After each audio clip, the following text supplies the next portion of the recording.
I'm Laura Mooiman, and this is a quick introduction to the AB 1172 training. In November 2018, Max Benson, he was a student at a school in El Dorado Hills, and he was placed in a prone restraint by school staff for over an hour.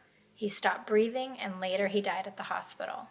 After his tragic death, Assembly member Jim Frazier authored AB 1172 to protect students attending non-public schools by adding additional safeguards to enhance student safety, like more oversight and more training for staff. According to state law, restraint and seclusion should only be used as a safety measure of last resort, and it should never be used as punishment or discipline or for staff convenience. While we know that at times we need to intervene in emergency situations to keep kids safe from harming themselves or others, restraint and seclusion are dangerous interventions, even when done correctly. Not only is it physically unsafe, but we know that restraint and seclusion can cause long-lasting trauma. The truth is, there's no evidence that restraint or seclusion is effective in reducing problem behavior.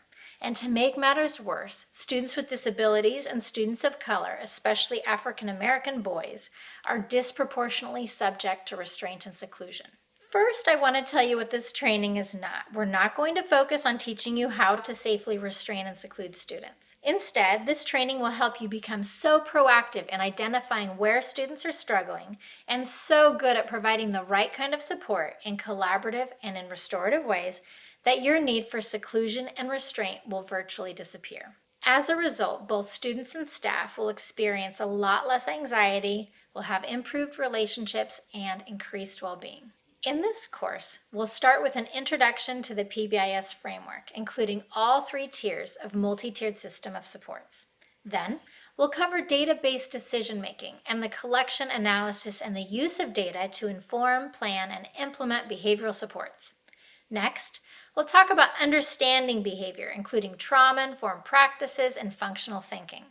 And then, we'll learn how to prevent challenging behaviors by managing antecedents and setting events. Then, learn to respond to challenging behavior in a consistent, calm way by learning collaborative and restorative responses to solve problems, including simple correction sequence, affective statements, restorative questions, and teaching replacement skills. Finally, you'll learn de-escalation techniques, including body position, tone of voice, and reflecting statements to diffuse a situation. Learn how to structure restorative conversations following crisis events aimed at repairing harm and restoring relationships.